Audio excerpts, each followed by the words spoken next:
Bismillahirrahmanirrahim. Judul kajian kita di pagi hari ini adalah tanda tangan atas nama Allah. Kenapa kita mengangkat judul seperti itu? Dan apakah mungkin ada orang yang tanda tangan atas nama Allah? Ini merupakan judul buku yang ditulis oleh Ibnul Qayyim rahimahullah dalam salah satu buku beliau yang menjelaskan suratnya Umar bin Khattab radhiyallahu anhu kepada Abu Musa al-Asy'ari. Judul buku itu adalah I'lamul Muwaqqi'in an Rabbil Alamin. Bimbingan bagi para al-muwaqqi'in, bagi orang-orang yang bertanda tangan an Rabbil Alamin, atas nama Allah Subhanahu wa taala. Dan yang dimaksud oleh Ibnu Qayyim rahimahullah di sini adalah para mufti, para ulama yang mereka menjawab masalah agama kepada masyarakat atas nama aturan syariat. Dan aturan syariat itu diturunkan oleh Allah Subhanahu wa taala. Sehingga saat dia menyampaikan aturan syariat atau menyampaikan jawaban atas nama syariat, maka diibaratkan bahwasanya dia bertanda tangan atas nama Allah Subhanahu wa taala. Karena itu, hakikat dari berfatwa adalah seperti bertanda tangan atas nama Allah Subhanahu wa taala. Dalam kitab I'lamul Muwaqqi'in, sebenarnya nama I'lamul Muwaqqi'in itu kalau kita tulis ya, dalam bahasa Arab begini, I'lamul Muwaqqi'in.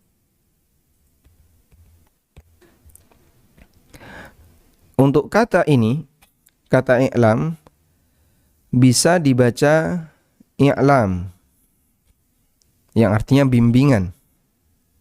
Bisa juga dibaca a'lam, yang artinya tokoh. Kalau ini dibaca i'lam, artinya bimbingan. Kalau dibaca a'lam dengan menghamzah, dengan memfathah hamzah, maka artinya adalah para tokoh. Dan realitanya untuk kitab I'lamul Muwaqqi'in isinya bukan kitab sejarah, bukan kitab yang isinya biografi para tokoh. Sehingga kitab ini bukan membahas tentang biografi tokoh-tokoh, tapi lebih membahas tentang bagaimana bimbingan bagi para mujtahid dan ulama yang ingin memberikan fatwa kepada umat, yang ingin menyampaikan penjelasan syariat kepada masyarakat. Karena itu yang lebih tepat untuk membaca kitabnya Ibnu Qayyim adalah dengan judul I'lamul Muwaqqi'in an Rabbil Alamin. Al-Muwaqqi', tauqi' artinya tanda tangan. Al-Muwaqqi' berarti pelaku tanda tangan. Bimbingan bagi orang-orang yang bertanda tangan an Rabbil Alamin, atas nama Rabbul Alamin. Tayyib. Dalam kitabnya Ibnu Qayyim rahimahullah mengatakan, wa idza kana mansibut tauqi' anil muluk bil mahallil ladzi la yunkaru fadluhu. Apabila orang yang diberi wewenang untuk bertanda tangan atas nama raja, jika ada orang yang diberi wewenang untuk tanda tangan atas nama raja, tidak diingkari keunggulannya, wala yujhalu qadruhu, dan semuanya diketahui keunggulannya, diketahui kemuliaannya.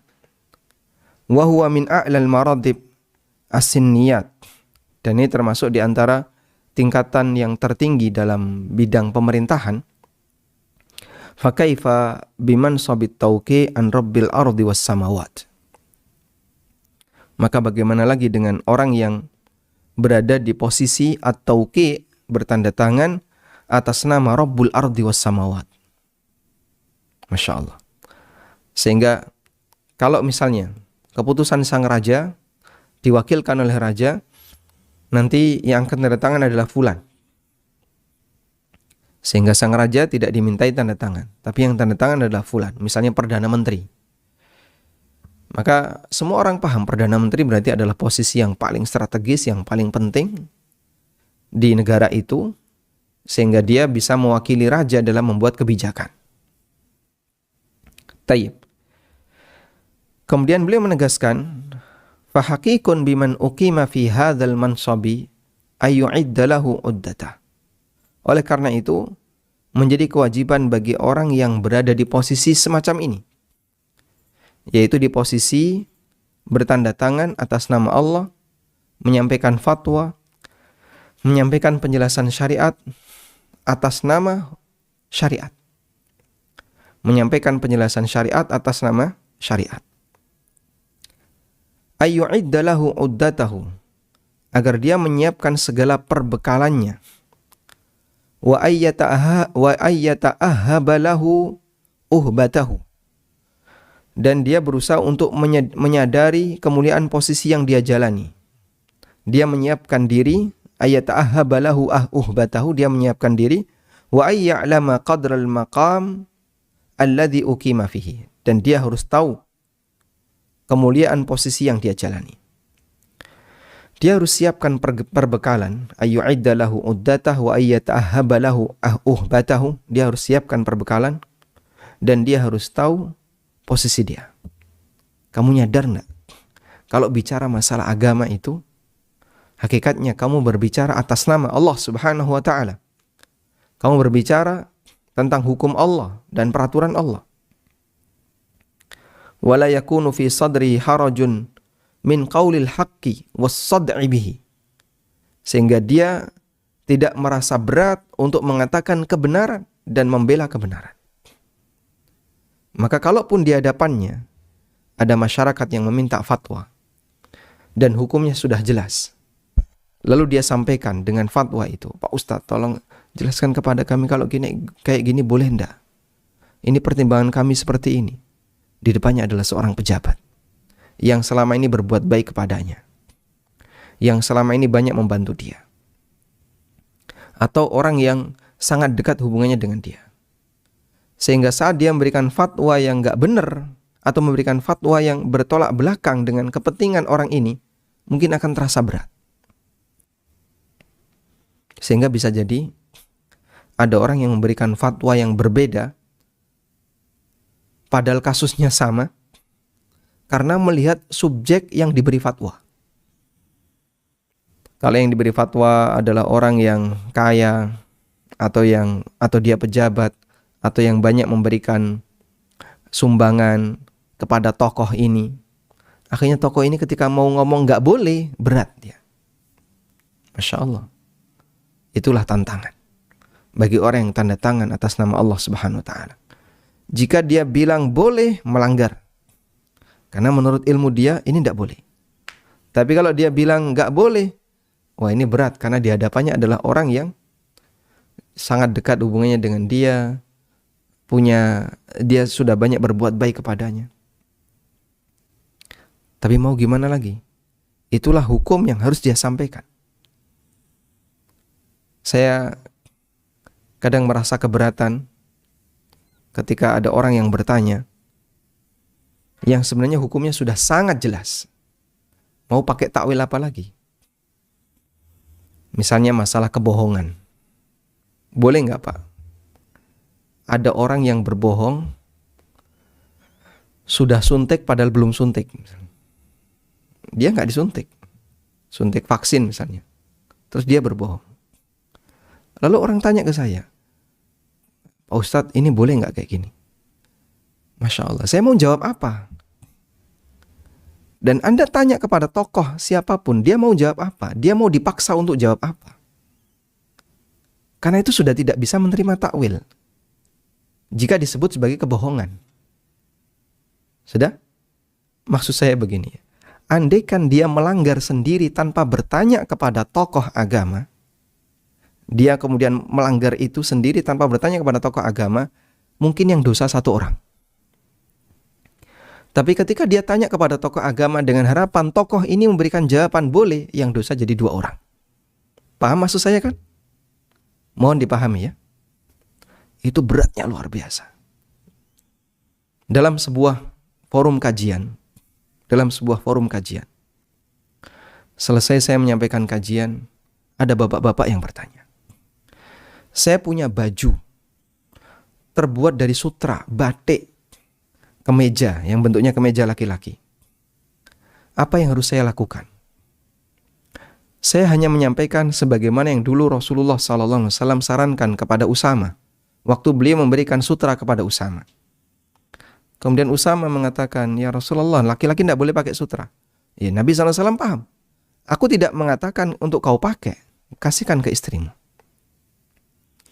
Sehingga saya menyampaikan kepada orang yang bertanya, silahkan kemeja itu diubah jadi pakaian wanita.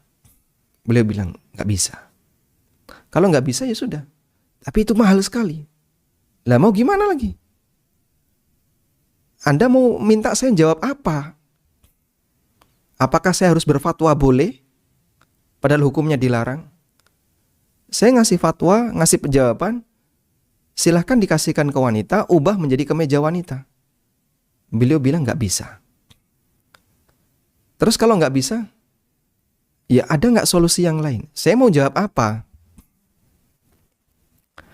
Sehingga andaikan beliau pribadi itu melanggar misalnya, ya sudah, saya nggak gunakan fatwa Ustadz ini, saya akan langgar dan saya akan pakai baju sutra itu, sang Ustadz tidak akan berdosa. Karena beliau sudah menyampaikan sesuai dengan ilmu yang beliau miliki, tapi yang berdosa satu orang ini. Tapi kadang orang minta legal. Ya. Jika ada Ustadz yang bicara boleh, alhamdulillah. Itu yang dijadikan sebagai bahan perlindungan dia. Ingat, itu tidak cukup. Anda akan dimintai pertanggungjawaban di akhirat. Kau bertanya kayak gini dengan maksud agar mencari pembenaran, sehingga komentar satu orang, jawaban satu orang, dibawa kemana-mana, padahal yang lain mengatakan tidak boleh. Subhanallah. Kasihani tokoh agama yang mereka sebenarnya tahu ilmunya, dengan ilmunya tahu ini nggak boleh. Tapi kadang didesak, diharapkan punya fatwa yang berbeda. Masya Allah. Terus mau jawab apa? Baik.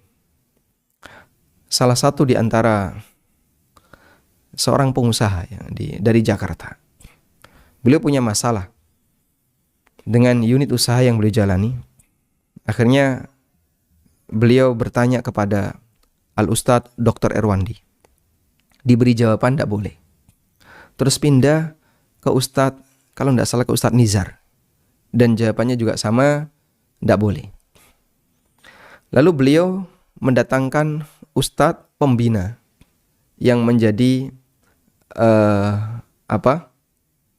pembina syariah di perusahaan itu, atau disebut sebagai penasihat spiritual oleh beliau ini. Minta saran. Ustadz Fulan tidak boleh, Ustadz Fulan tidak boleh. Kira-kira kita cari satu fatwa lagi yang bisa memberikan jawaban untuk unit usaha ini. Akhirnya mereka berangkat ke Jogja, menemui saya di kantor Yufid. Dan setelah menyampaikan penjelasan, mereka tidak pernah ngomong kalau sudah minta fatwa kepada Ustadz Erwandi, tidak pernah ngomong kalau sudah minta fatwa kepada Ustadz Nizar atau Ustadz yang lain. Cuman menyampaikan penjelasan unit usahanya. Selesai memaparkan, maka kami sampaikan, yang saya ketahui seperti ini tidak boleh. Sudah? Dan kemudian di kesempatan yang berbeda, sang Ustadz penasihat tadi nyamperin saya. Lalu beliau cerita, sebenarnya orang ini sudah bertanya kepada Ustadz Erwandi, sudah bertanya kepada Ustadz ini, sudah bertanya kepada Ustadz ini, dan beliau ingin mendapatkan jawaban dari antum, barangkali ada peluang boleh. Subhanallah. Kita diminta untuk apa sih? Apakah kita diminta untuk melegalkan semua yang diinginkan oleh kaum muslimin, oleh masyarakat? Wa in tuti aktsara man fil ardi yudilluka an sabili. Maka Allah Subhanahu wa taala memberikan peringatan kepada nabinya sallallahu alaihi wasallam. Kalau kau mentaati aktsara man fil ardi, komentar mayoritas manusia, penduduk bumi, maka mereka akan menyesatkanmu dari jalan Allah Subhanahu wa taala. Karena itulah salah satu di antara peringatan yang diberikan oleh Allah Subhanahu wa taala dalam Al-Qur'an, ya, bahwa nabi itu tidak boleh menuruti apapun kemauan masyarakat.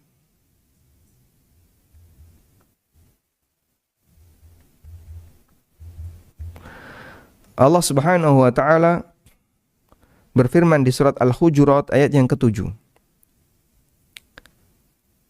Wa'lamu anna fikum Rasulullah. Ketahuilah di tengah kalian ada Rasulullah. Yang beliau adalah orang yang akan membimbing kalian ketika kalian punya masalah. Lau yuti'ukum fi katsirin minal amri la'anittum. Andaikan beliau itu menuruti apapun yang kebanyakan dari apa yang kalian inginkan, kebanyakan dari apapun urusan kalian, beliau ikuti saja. Kamu maunya kemana? Ke kanan, belok kanan. Ke kiri, belok kiri. La'anittum, tentu itu akan merepotkan kalian. Dan yang dimaksud di sini adalah kadang ada orang yang bertanya tentang hukum-hukum tertentu yang belum diwajibkan, kemudian Allah jadikan hukum itu jadi wajib. Atau bertanya tentang sesuatu berharap nanti mendapatkan jawaban dari Nabi SAW dan legal dari Rasulullah SAW. Padahal itu bertentangan dengan hukum Allah. Masya Allah. Maka mohon kasihanilah para tokoh agama. Kasihanilah para ustadz, para ulama. Ketika Anda bertanya kepada mereka, sadari Anda itu bertanya bukan mendikte. Dan kadang ada orang yang bertanya sudah dikasih jawaban A, dia berusaha untuk nyerong, pepet terus. Ya. Saya membayangkan, ibaratnya sebuah kendaraan, saya maunya lurus. Nggak, pepet terus, biar belok.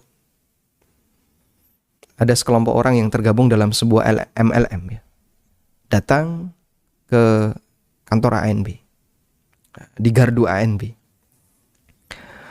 Dia setelah saya selesai kajian datang, dari selesai kajian jam 6:30 pagi seperti ini, karena itu waktu pandemi, sampai jam 9. Tayyib. Dan bagi saya ini pelanggaran. Saya tidak punya kalimat yang lebih keras, ya, karena dalam rangka menjaga sopan santun, saya sebut aja pelanggaran. Dan cara dia adalah pepet terus. Sudah sampai kira-kira ada peluang kalimat yang bisa dijadikan sebagai alasan pembenar. Sudah, setelah itu ditulis sama dia. Dan ternyata, waliyadzubillah, saya berlindung kepada Allah, semoga ini tidak keterusan. Terus dia jadikan itu sebagai bahan iklan. Sudah dapat legalitas dari ANB. Subhanallah. Dan saya tidak ridha dengan hal itu. Saya berharap semoga segera dicabut agar kita tidak ada urusan di akhirat. Jadi terkadang, mohon maaf, ya, ada sebagian jamaah yang perlu untuk belajar tentang adab dan sopan santun. Bisa jadi dia ngasih sesuatu, Pak Ustadz ini hadiah. Hadiahnya bagus. Setelah itu dia tanya. Dan ketika dia tanya, berharap nanti pepet terus, itu Ustadz biar belok.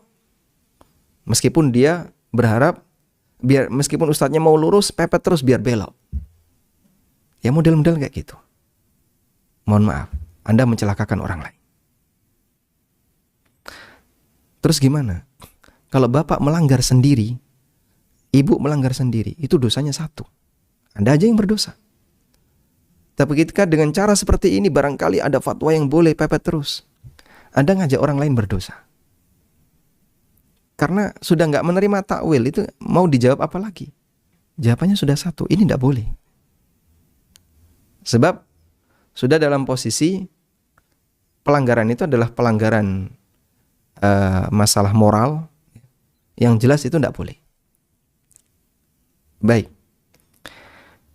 Hal yang sama juga terkadang ada perubahan fatwa disebabkan karena masuk angin, ya. Mungkin sudah pernah kami ceritakan ini adalah kalimat yang pernah disampaikan oleh Bapak Profesor Muzati rahimahullah ya, dulu beliau mantan ketua PBNU. Hasyim Muzati, Pak Profesor Hasyim Muzati pernah menyampaikan cerita ini. Jadi ada sebuah gedung dakwah lah.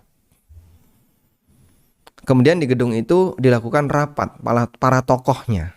Mungkin satu tingkat kabupaten atau satu tingkat kabupaten.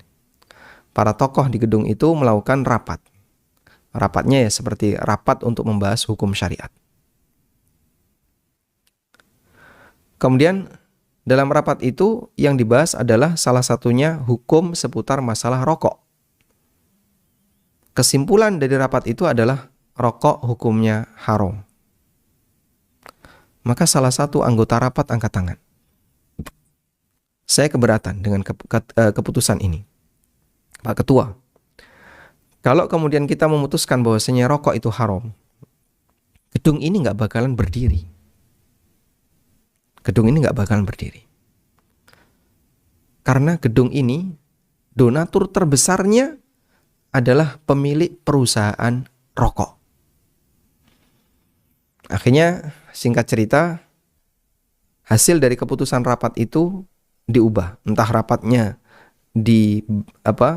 dipending dulu, kemudian mereka rapat ulang. Kemudian ada perubahan hasil dari keputusan rapat dari para tokoh itu. Dalam hasil keputusan rapat itu dinyatakan bahwa hukum asal rokok adalah tidak boleh, haram, kecuali rokok fulan. Masya Allah. Kenapa kecuali rokok fulan? Karena rokok fulan inilah yang menjadi donatur untuk berdirinya gedung tersebut. Lalu Bapak Kiai Haji Hasyim Muzati menyampaikan, itu contoh pengaruh dunia yang bisa mengubah fatwa disebabkan karena dia dipengaruhi oleh ini adalah posisi gedung ini adalah posisi dari apa? Dari sumbangan dan donasi orang yang memiliki perusahaan rokok. Subhanallah. Baik. Maka Ibnu Qayyim memberikan kita sebuah peringatan. Wa ayya'lama qadral maqamil ladzi uqima fihi. Orang harus sadar posisi dia itu ada di mana. Kamu bertanda tangan atas nama Allah. Maka hati-hati. Kalau nggak tahu, bilang saya nggak tahu. Kalau tahu, bilang sesuai dengan ilmu yang Anda ketahui. Ya. Wala yakunu fi sadri haraj min qaulil haqqi, dan dia tidak boleh keberatan untuk mengatakan kebenaran. Wassad'i bihi, dan tegas menyatakan kebenaran. Fa innallaha nasiruhu wa hadihi. Karena kalau dia tegas menyatakan kebenaran, Allah yang akan menjadi penolongnya dan menjadi pemberi hidayah baginya. Nah, ini ada di kitab I'lamul Muwaqqi'in. Kitab ini nampaknya kitab yang tidak mungkin diterjemahkan dalam bahasa Indonesia. Karena ini bukan kitab yang layak dikonsumsi oleh mereka yang belum bisa bahasa Arab dan belum punya pengantar tentang ilmu usul fikih. Karena itu kalau Anda bertanya, ada nggak versi terjemahannya? Saya tidak tahu dan saya tidak merekomendasikan.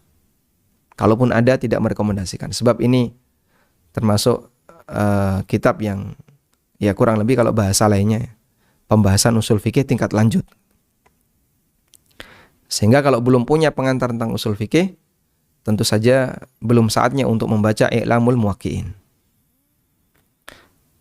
Taib. Selanjutnya kita akan membaca catatan yang ketiga. Perbedaan antara fatwa dengan qadha, keputusan hakim. Mufti dengan hakim sama-sama berijtihad. Sama-sama berijtihad. Namun bedanya adalah yang satu ketika berfatwa. Bedanya adalah yang satu ketika dia berfatwa tapi tidak ada ikatan. Artinya mau diikuti silakan, nggak diikuti juga silakan.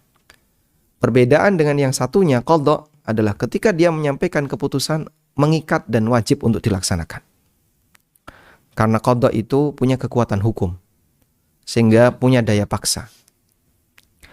Fatwa berbeda dengan qadha atau keputusan hakim. Di antara perbedaannya, fatwa disampaikan oleh ulama yang posisinya sebagai rakyat Sehingga yang bertanya rakyat, yang ditanya juga rakyat. Sama seperti orang awam yang meminta fatwa kepadanya, artinya sama-sama rakyat. Bukan sama-sama orang bodoh ya, sama-sama rakyat. Adapun qadha disampaikan oleh hakim yang merupakan pejabat negara. Baik, ini dari sisi subjek. Ulama rakyat bukan rakyat. Kalau dia bukan pejabat kan dia rakyat. Yang bertanya rakyat juga. Maka rakyat bertanya kepada rakyat. Jadi tidak punya wewenang untuk memaksa. Yang kedua, fatwa bisa saja disampaikan sekalipun kasusnya belum terjadi. Anda bertanya, kalau terjadi seperti ini, kira-kira apa yang harus saya lakukan? Padahal belum terjadi ya. Pak Ustadz, saya mau umroh.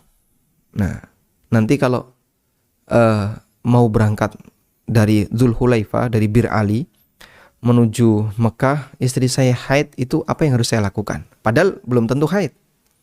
Orangnya masih di Indonesia. Sehingga dia minta fatwa untuk sesuatu yang belum terjadi. Berbeda dengan qadha. Qadha itu keputusan hakim baru ditetapkan jika ada kasus real yang terjadi. Sehingga tidak ada qadha untuk pengandaian. Kalau nanti seperti ini gimana? Kalau andaikan terjadi seperti ini? Tidak ada. Kasusnya mau apa? Di sini saya putuskan. Yang ketiga, fatwa tidak mengikat bagi mustafti, orang yang minta fatwa. Mustafti artinya orang yang minta fatwa, tidak mengikat fatwa itu. Sehingga si A tanya kepada si B, wahai Ustadz B, kalau seperti ini boleh atau tidak? Ya, dan Ustadz B mengatakan tidak boleh. Oh, terima kasih Pak Ustadz.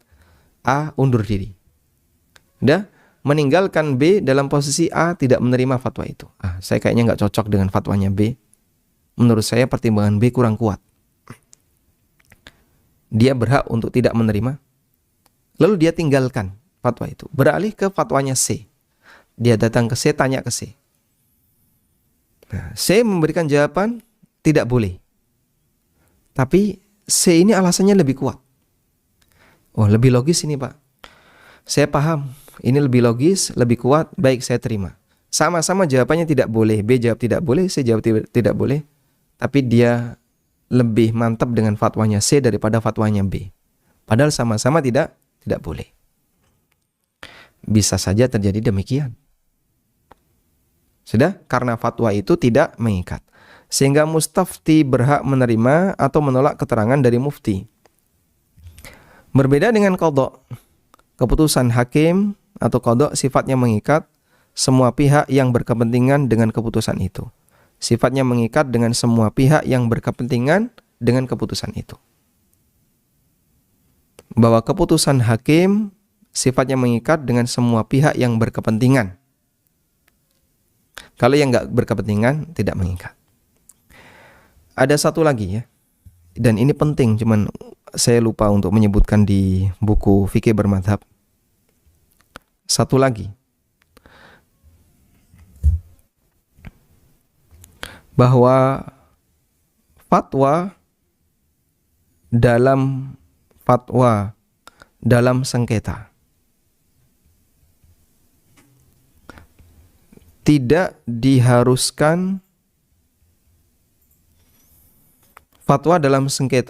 diharuskan mendengar dari kedua pihak. Tapi qadha dalam sengketa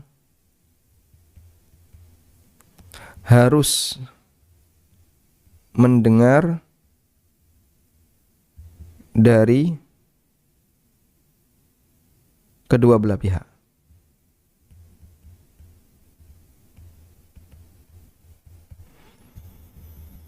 Fatwa dalam sengketa tidak diharuskan mendengar dari kedua belah pihak, tapi kalau qadha dalam sengketa harus mendengar dari kedua belah pihak.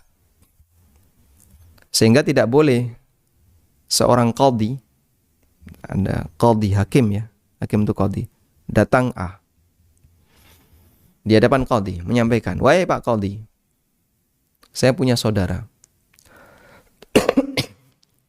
Kita sedang punya masalah warisan.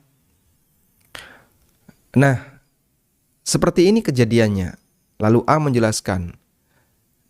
C, D, E, F, G, A. Penjelasannya dia A menjelaskan. A, B, C, D, D, dia jelaskan ya. Sesuai dengan kemampuan dia dalam menjelaskan. Sudah? Akhirnya qadhi memutuskan. Memutuskan berdasarkan keterangan A saja. Keputusan seperti ini batal demi hukum. Kok bisa, Pak? Karena dia hanya mendengarkan satu. Terus lawan sengketanya mana? Kenapa nggak dihadirkan? Sehingga seorang qadhi harus cover both side. Harus bisa mengcover both side. Dua arah harus tercover. Satu bilang seperti ini, yang kedua harus punya hak bicara. Sehingga masing-masing punya hak untuk bicara. Itulah hak seorang qadhi. Itu kewajiban seorang qadhi. Karena itu Allah Subhanahu wa taala menyebutkan peringatan yang diberikan oleh Allah kepada Nabi Daud alaihissalam.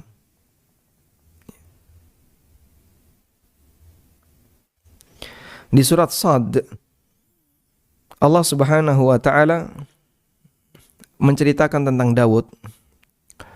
Kalau agak lengkapnya dari atas ya. Dari mulai ayat 17 dan seterusnya, tapi puncaknya ada di ayat 21 sampai ayat 24. Singkatnya, ada dua orang yang menemui Daud. Lalu orang ini mengatakan, salah satu di antara orang ini mengatakan, khasmani bagha ba'duna ala ba'd, di ayat 22. Khasmani bagha ba'duna ala ba'd, fahkum bainana bil haqq wa la tushtid wahdina ila sawa'is sirat. Kami ini sedang bersengketa, antara kami mendolimi yang lain. Tolong tetapkan hukum untuk kami bil haqqi, dengan kebenaran. Lalu satunya mulai bicara.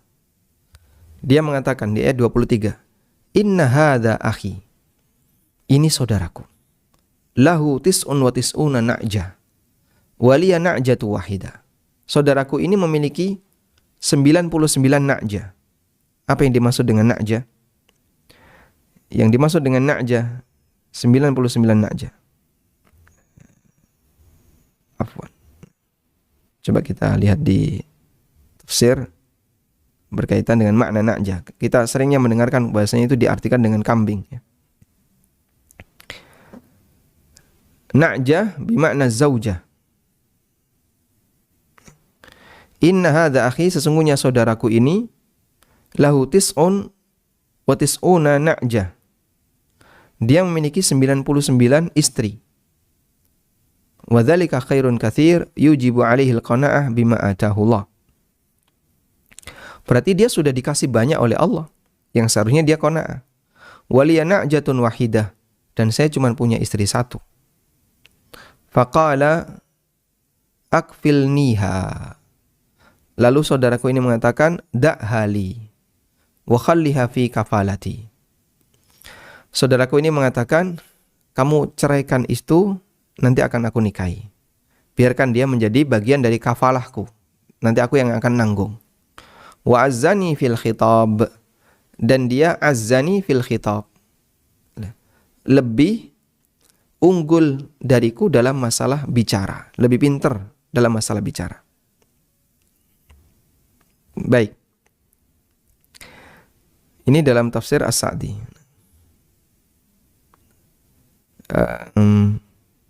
Kemudian coba di Al-Baghawi. Belum ada ya. Ada di Al-Qurtubi. Belum ada juga. Baik. Berarti baru tafsir Ibnu Katsir. Jadi di tafsir As-Sa'di tadi disebutkan bahwasanya na'jah di sini artinya adalah istri. Ini saudaraku punya 99 istri. Dan aku hanya punya satu. Tapi dia tertarik dengan istriku dan dia minta digenapkan jadi 100. Wa qala akfilniha wa azzani fil khitab. dan dia lebih pintar ngomong sehingga mengalahkan aku dalam bicara. Maka Daud langsung mengatakan, qala laqad zalamaka bi su'ali na'jatika ila ni'aji. Daud mengatakan, dia telah mendolimi kamu ketika dia meminta istrimu untuk digabungkan dengan istrinya. Sudah? Nah, Allah Subhanahu wa taala ngasih peringatan di bawahnya. Wa dhanna Dawudu annama fatannahu fastaghfara rabbahu fakharra raki'an wa anab. Dan Daud yakin bahwasanya sesungguhnya Rabb-nya sedang menguji beliau. Dan yang dimaksud di sini adalah Allah Subhanahu wa taala sedang menguji Daud alaihissalam sehingga Daud dikasih peringatan. Keputusan kamu ini tidak benar. Sebagian ahli tafsir mengatakan karena Nabi Daud alaihissalam mendengar satu arah tapi tidak mendengar yang kedua. Sehingga saat orang itu memutuskan berdasarkan keterangan satu orang saja, padahal dia seorang qadhi, seperti ini tidak boleh. Maka dia harus menghadirkan pasangannya, B harus dihadirkan. Kenapa? Karena yang namanya fatwa harus mengcover dua pihak. Namanya qadha, karena yang namanya qadha harus mengcover dua pihak.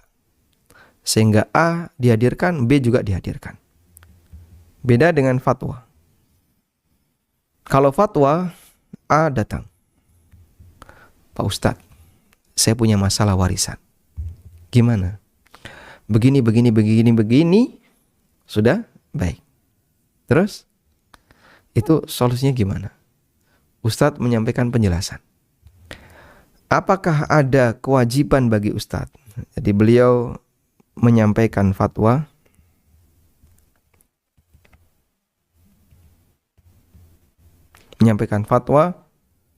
Tanpa menghadirkan lawan A. Saya tulis lawan A gitu ya. Hanya dari keterangan A saja. Boleh nggak kayak gini? Boleh. Loh, kenapa dia nggak mendengarkan dari B? Dia bukan seorang qadhi, dia mufti. Dan bukan syarat harus dengerin dari B. Oh begitu. Karena fatwa itu sifatnya tidak mengikat. Sehingga ketika Ustadz ini menyampaikan fatwa lalu dibawa oleh A ke keluarganya, keluarga B berarti tidak menerima. Ya, kamu yang ngomong, kami belum dikasih kesempatan ngomong. Coba kalau keterangan itu kita sampaikan bareng-bareng. Mungkin fatwanya akan berubah. Akan berbeda dengan fatwa ini. Betul seperti itu. Tapi fatwa bukan qadha, sehingga fatwa bisa disampaikan hanya dengan mendengarkan satu data. Ya.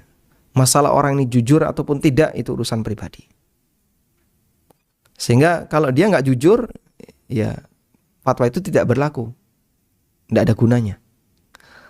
Tapi kalau dia kemudian jujur, fatwa itu untuk kepentingan pribadi dia. Belum tentu diterima oleh keluarganya. Maka salah paham kalau ada orang yang dia minta fatwa untuk sengketa dalam keluarga, selesai dia menyampaikan, sudah, jawaban Ustadz, kemudian Ustadz menyampaikan jawaban itu dibawa ke keluarganya. Ustadz ini bilang pokoknya kayak gini. Ini fatwa Pak, bukan qadha. Kalau keputusan hakim, silahkan. Tapi kalau fatwa, tidak bisa seperti itu. Maka ketika Anda menyampaikan pertanyaan yang sifatnya sengketa, Anda juga harus menghadirkan lawan sengketa. Saya punya pengalaman yang pahit tentang ini ya. Seorang ibu-ibu, dia mengirim sebuah email melalui email di konsultasi syariah. Dalam email itu dia menjelaskan kalau dia sangat didolimi oleh suaminya. Saya bisa membaca kesimpulan, pokoknya dia itu orangnya, kesimpulannya didolimi oleh suaminya. Dia menyampaikan banyak data, kesimpulannya dia didolimi oleh suaminya. Dan dia minta arahan, jadi pertanyaannya, apakah boleh gugat cerai? Dari semua data itu, saya menyimpulkan ini bisa jadikan alasan yang sangat kuat untuk gugat cerai. Akhirnya kita sampaikan, Anda boleh gugat cerai. Email terbalas. Ternyata dia manfaatkan email itu untuk ngantemi suaminya. Kemudian dia bilang, ini fatwa dari Ustadz, ya, bahwasanya dari konsultasi syariah saya boleh untuk gugat cerai. Ini sudah. Saya kemudian ditelepon oleh salah seorang ustadz dari Jakarta. Kamu nyampaikan fatwa apa? Saya nyampaikan begini. Kenapa kamu nyampaikan itu? Dia itu pembohong. Dia ini. Loh, apa urusan saya dengan kebohongan dia? Ini bukan qadhi. Saya bukan qadhi. Dan ini bukan qadha. Dan fatwa itu tidak disyaratkan harus mendatangkan dua arah. Kalau dia bohong, itu urusan pribadi dia. Nah, maka silahkan kalau suaminya misalnya nggak terima, ya, dia kirimkan pertanyaan yang sama, sehingga nanti akan ada jawaban. Ini bukan forum qadha. Tolong bedakan itu. Dan orang yang nggak bisa membedakan ini, berarti dia nggak bisa membedakan antara fatwa dengan qadha. Fatwa itu bisa mendengar satu data. Sedangkan qadha nggak boleh. Dan fatwa itu tidak mengikat. Makanya tadi, andai kan pasangannya nggak terima, silahkan aja dia nggak terima. Dan sangat disayangkan, dan sangat apa lagi ya, kalimat apa yang cocok untuk orang seperti ini, ya, orang ini melakukan pelanggaran, ya, orang ini melakukan pelanggaran. Kalau Anda punya kalimat yang lebih kasar lagi, bolehlah. Intinya orang ini melakukan pelanggaran ketika sebuah fatwa yang hanya dari satu data dibawa ke keluarganya, lalu dipakai untuk nyerang sengketanya, lawan sengketanya. Dan itu berlaku dalam semua aktivitas, baik dalam masalah keluarga maupun dalam masalah muamalah. Kadang orang giring, akhirnya bawa-bawa nama ustadz ke sana. Loh, katanya ustadz sudah memfatwakan kayak gini. Lah dia laporannya kayak gitu. Tapi kan ustadz belum mendengar dari kami. Nah, saya tidak berkepentingan. Wong ini forumnya bukan forum qadha. Tapi jawaban ustadz harus hati-hati. Ya dari awal kita sudah menggunakan prinsip itu. Tapi kita tidak punya ketentuan untuk menghadirkan data kedua. Dia bohong. Ya sudah, urusan pribadi dia. Antum bisa saja katakan, saya tidak terima dengan fatwa ini. Subhanallah. Habis sengketa, siapa yang duluan dapat ustadz, dia menang. La haula wala quwata illa billah. Ini pelanggaran seperti yang pertama tadi. Pepet terus itu ustadz. Kalau beliau mau lurus, ajak dia belok. Kayak bis saja ya. Ini biar dia belok. La haula wala quwata illa billah. Sekali lagi tolong dikasihani ya. Para asatidzah yang mereka menyampaikan penjelasan sesuai dengan apa yang mereka pahami. Dari awal mungkin mereka tidak ada maksud speser pun untuk mendolimi siapapun. Dan tidak ada maksud speser pun untuk menyampaikan penjelasan yang bertentangan dengan syariat. Tapi kadang jamaah pepet terus, biar dia belok. Ini jamaah yang melakukan pelanggaran. Subhanallah. Baik, tolong bedakan ini baik-baik. Dan manfaat dari bisa membedakan ini antara qadha dengan fatwa. Antara qadha dengan fatwa ini, saya tulis mufti ya, bukan qadhi. Mufti. Datang A ke mufti. Bedakan antara qadhi dengan mufti, bedakan antara qadha dengan fatwa. Kalau qadha mengikat dan harus mendengarkan dua arah. Kalau fatwa tidak mengikat dan hanya boleh mendengarkan satu arah. Bedakan ini baik-baik. Satu. Yang kedua, konsekuensinya adalah Anda ketika meminta fatwa, jangan gunakan fatwa itu untuk pembelaan pribadi.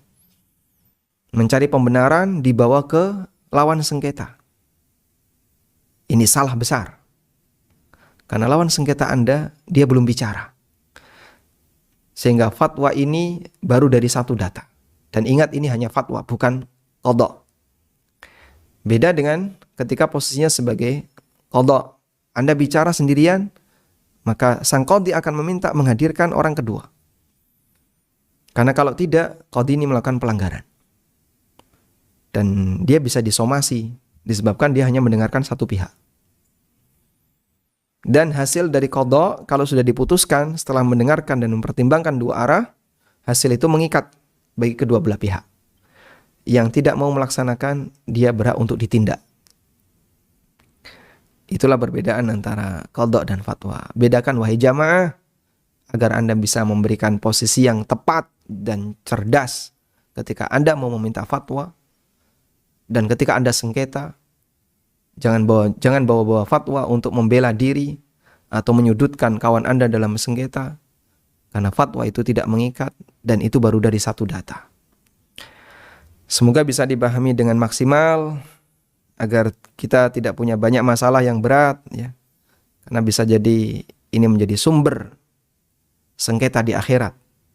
Sehingga Anda akan berhadapan dengan orang-orang yang mungkin dulu Anda arahkan untuk belok, dia diajak untuk berbuat dosa. Nanti akan ada pertanggungjawaban di akhirat. Wallahu alam, demikian yang bisa kita sampaikan. Dan insya Allah untuk pertemuan berikutnya, kita akan membahas catatan yang keempat dari fikih masalah fatwa, yaitu seputar syarat untuk menjadi mufti. Syarat untuk menjadi mufti. Insya Allah akan kita bahas di pertemuan berikutnya. Demikian wassallallahu ala nabiyyina Muhammadin wa ala alihi wa sahbihi wasallam wa akhiru da'wana alhamdulillahi rabbil alamin subhanakallahumma wa bihamdika asyhadu an la ilaha illa anta astaghfiruka wa atubu ilaik. Wassalamu alaikum warahmatullahi wabarakatuh.